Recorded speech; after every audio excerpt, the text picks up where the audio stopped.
About the new one-way 16-ounce bottle for Coca-Cola. Same great drink in a no-deposit half-quart. Same great shape as returnable bottles, plus the added convenience of a bottle cap you twist off with your fingers. It's a resealable cap and lets you pour a glass of ice-cold Coke and then reseal the bottle for more refreshment later on. Protects its flavor and carbonation. And you still have 2 servings left in that big new bottle. It's the half-quart bottle you don't bring back, and it comes in a bright new 8-bottle carton that holds a gallon of Coke. Look for it at your favorite store in the Los Angeles area. Delicious Coca-Cola with that great taste you never get tired of. Now in no deposit, no return half-quarts with resealable caps. How doggone convenient can you get? Robert W. Morgan, 93 KHJ. Hear ye, the Colts in session. The Colts in session now. Here come the judge. The good old 60s. Motown, Mary Wells, The Miracles, Isley Brothers, Tammy Terrell, Bobby Taylor, Motown, baby, Motown. The Elgins, and who can forget Jimmy Ruffin and the 5 Heartbeats? Oh, wait a minute. Hold on, that don't sound right. Let's take a look at this. 1991, rated R. Oh my, rated R for what? Oh, Big Red Vanilla Ice impression. I mean, look at it. That sounds good. But anyway, this is what I think about when I think about generations. Probably the best generation in my mind. When I think about my foundation that was laid for me way before I even knew what was happening. When I think about black families, the Afro, and black communities. When I think about beautiful black women, fashion, it always brings me back to the 60s. At a time when the black community was learning its footing in the world, I knew a man who was putting his footing in history to make a better change, not just for the culture, but for his future generation. And I want to introduce you to what I thought I knew about my uncle, Staff Sergeant James Squeak Smith. Hey, Uncle James. Yeah, I guess. Yes, sir. I got your attention? All right, come on. Yeah? Talk to me. What you want to do? I want to know, what's the first thing you ever bought with your first check?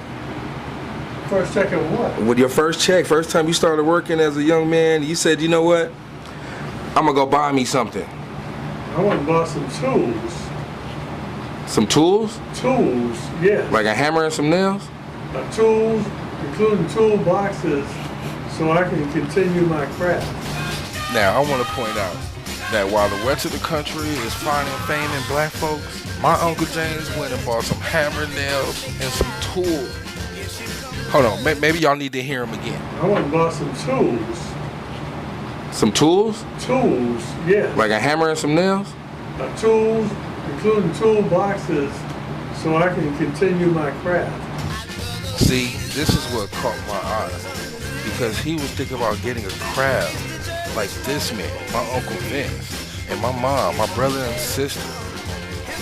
We all are trying to create something that's going to last longer than a fad for being black or just being a black man or a black woman in business. And just like every other fad, being black became marketable. The Black Panthers. The Black Panthers were absolutely unique. The Black Panthers.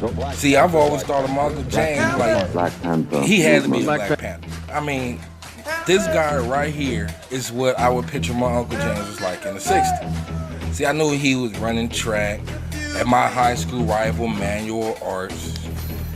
But we'll get back to that a little later. But just like I was influenced by Michael Vick, Emmett Smith, Marshall Falk, I'm sure he followed these 2 gentlemen, John Carlos, Tommy Smith. If you don't know who they are, you better check yourself. See, these were these 2 gentlemen, most famous for this right here, but I bet you didn't know about this, or this, They will not participate in the 1968 Olympics in Mexico City unless something is done about these terrible evils and injustices. So that in case our black boys don't want to go. What would they have to do for you to go to Mexico? So So I could imagine following these guys and seeing this about your sport, you probably wasn't too excited about moving forward with it. Plus, at this time, even though we were competing, we didn't have a good name for ourselves. And when we did, we were looking like this. It's kind of hard to believe. And almost overnight, being around West Black became marketable. But it wasn't serving culture, justice, and the growth that it was needed, in my opinion. And in my opinion, knowing the Uncle James that I know, if I was looking at this and seeing this, you know, I'd be excited. I mean, these guys were making moves when he was young. But still, it was this. No matter what, they weren't being represented the way it should be. So we had an opportunity for change, and he took advantage of the opportunity. While most people were saying, follow this guy, he was like, I want to follow these two. I want to set a foundation so that way I can have this instead of this.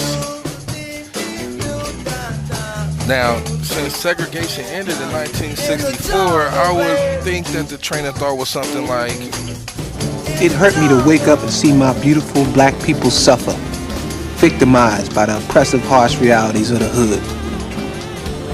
I guess even though we were free, we were still slaves in the mind. Message! Every young man should join the U.S. military and serve his country in some form or other. I went to Vietnam on the USS Pine Island, which is a naval warship. See the politician, see him kiss the baby. Duties in the Vietnam campaign. So I was there from 62 to probably 68.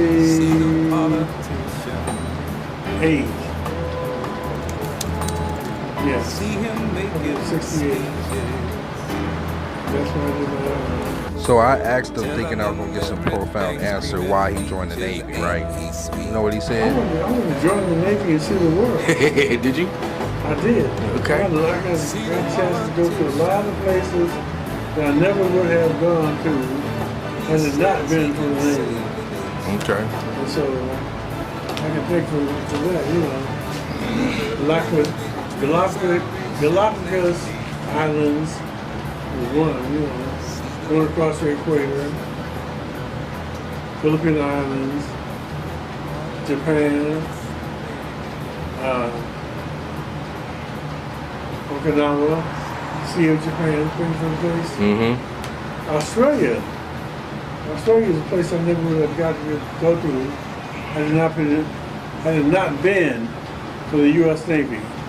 So yes, I'm very thankful for that. So with that being said, I thank you.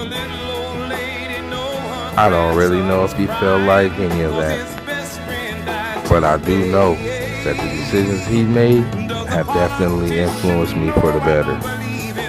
And so for that, I thank you and I salute you. Staff Sergeant James Squeak Smith, my uncle. Now next time on What I Thought I Knew.